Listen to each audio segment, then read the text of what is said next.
This is the fifth video on Chapter 23, Geometric Optics. This video will be on thin lenses. Now, I'm going to actually do two different videos for this particular section. One where I go through the theory of thin lenses, sort of look at the cases and so forth, and then the second video for this section we'll look at a few examples.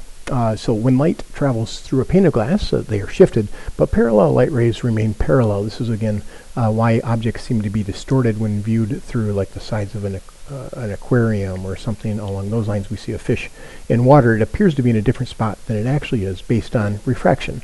Again, the idea here is that since these parallel sides of this glass are refracting the light, both in one case refracting it towards the normal, in the other case away from the normal, effectively what it does is it just sort of shifts the location from where they appear to be coming from. Now in contrast, lenses have curved surfaces which cause parallel light rays to converge, as is shown here, or diverge, as is shown in this case.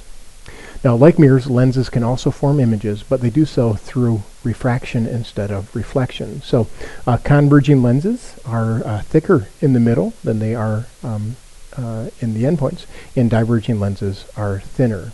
Okay, and so you may have seen some lenses like these before.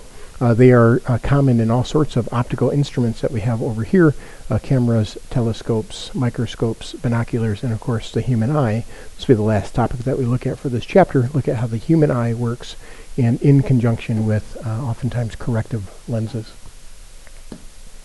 The focal length for a lens is the image distance for an object that is infinitely far away. So sort of like the focal length for a curved mirror was found by looking at an infinitely far object. Same thing goes here with lenses. But unlike mirrors, lenses are bidirectional. What that means is that the light can pass through from either side, which means essentially they have two focal points, one on either side of the lens.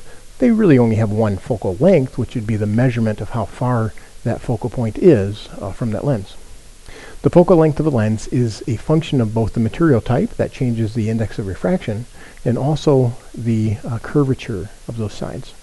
Okay, a couple of diagrams over here to sort of see how those light rays are either bent towards the focal point or sort of bending away, refracting away. Okay, so we'll look at those in some cases. Let's go ahead and see how we draw the ray diagrams for lenses. So we have three arrays, just like we had for mirrors. We have a parallel ray. It's going to be parallel to the principal axis, and it passes through the focal point. Now, when we go to draw these, let's go ahead and use blue for this. Here I might have a light ray that's coming from the tip of that object. It's parallel, so it's the parallel ray.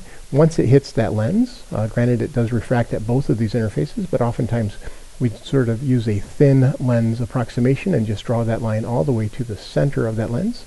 That's going to then refract and then travel through F on the other side of the lens.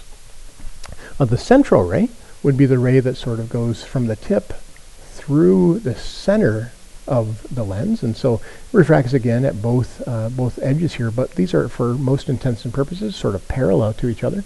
So effectively it does very little, but maybe shift those light rays just a little bit.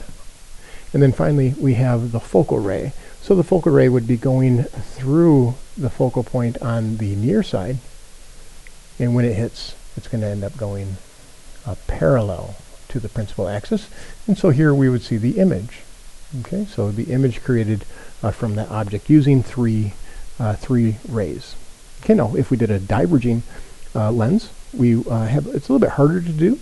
It would be a parallel ray would look like so. It's going to be coming in and striking that lens there. Now when it strikes, it would be refracted to go towards the focal point, but here that focal point is over here, so it's actually going to refract in a direction that sort of is away from that. It appeared to be coming, see if I did that right, not too bad. We might change that just a little bit, see if we can't make that a little bit more accurate. So it comes in, it's going to refract in a direction that appears to be going away from F, and so that should, if I did that better, looked a little bit better. Okay, so that would be the parallel ray. We have the central ray. The central ray again would go right through the center of that lens and continue on like so. Where these things meet would be where the image is created. Let's try one more here. Let's try to do the ray that would be going through the focal ray, if you will, the one that's sort of in transit towards this. So if it were to continue on, it would go through f prime, but when it hits the lens, it sort of refracts and goes parallel to the principal axis. And so that'd be going forward like that. Now it appears to be coming from a point right over here, and of course this is where the image is created. Okay, so the image for a that a diverging lens creates for an object is actually virtual. So this image is not actually here, it just appears to be here due to those light rays diverging on this side, appearing to all converge at this point. Okay, so again, we have real images and we have virtual images. Just like before, the real images are inverted. They can be projected onto a screen. The virtual images are upright, reduced in size for a diverging mirror, and are located on this, or sorry, for a diverging lens, and located on the same side as the object is. Okay, now if I were to actually view that object, I'd be doing so maybe with my eye over here and sort of seeing that distant object a little bit closer. Okay, so we'll see how that works when we start looking at how we correct abnormal vision, when we start looking at corrective lenses. Note f and f prime are not used in your book. With this notation, f is the focal point on the image side of the lens. Okay, 7 cases for lenses, very similar to mirrors. We have an infinitely far object. That infinitely far object has parallel light rays, and they will of course converge and create a point image at the focal point. Okay, so good applications for that: burning holes from the sun, if you ever want to do that, a magnifying glass with the sheet of paper, or maybe some leaves or something along those lines. Maybe you're in the woods and you need to start a fire. You might be able to use the rays from the sun to sort of focus through that lens to the focal point, and use the intensity of the sun focus to a point to burn, maybe start that fire to keep yourself warm, something along those lines. Case number 2. This would be an object that's located outside 2f. Again, sort of goes through f here. I'm going to do these very quickly. And one that goes through f prime and comes along through here. This would be an image that's located somewhere between f and 2f on this side of the lens. And that would be a camera lens would be a good example of that. The eye, telescope objective lens, so forth. An inverting field lens for a telescope, case number 3. This is when I'm at twice the focal point. That would go through f. Just using some basic geometry, you can see that this should actually create an image that's at the exact same spot away from the lens on the other side as the object is.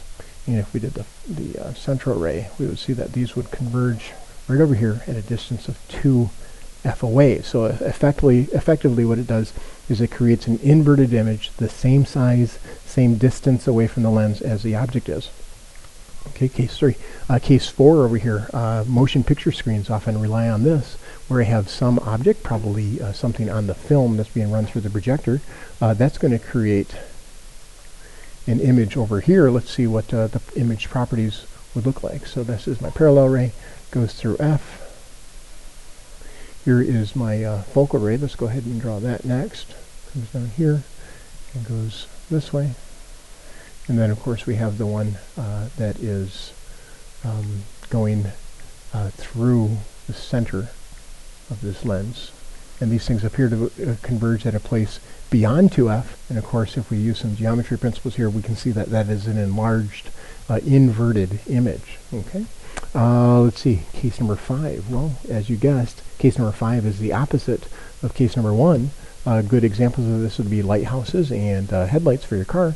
If I place the object at the focal point of that lens, then that light will end up sort of spreading out and going in all directions, sort of parallel to each other. Okay, so these things here, this would be going through f. The one that goes through f would be like so, and the focal ray is sort of hard to draw there, but these rays will never converge at this point. They basically are taking the light source that's located at the focal point and sort of spreading it out to travel in a in a straight parallel lines so that maybe we can shine them out into the distant sea or out in front of our car.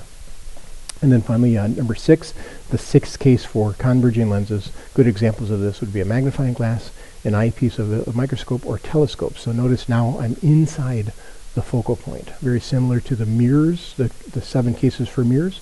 We continue to move the object from infinitely far away into closer and closer locations. And then once we get inside F, you could probably guess what kind of image is created here. Let's go ahead and draw these rays. So here is the ray that comes in, the parallel ray, refracts and goes through F. The ray that goes, let's see, over here we are drawing a ray that was going through F prime. Well, that would be this ray here. It's sort of, the object is sort of in front of this here. So if we consider that a ray that's going through F prime and strikes the tip of that object there, you can see that that's going to refract and go parallel to the principal axis. And where these things appear to be coming from,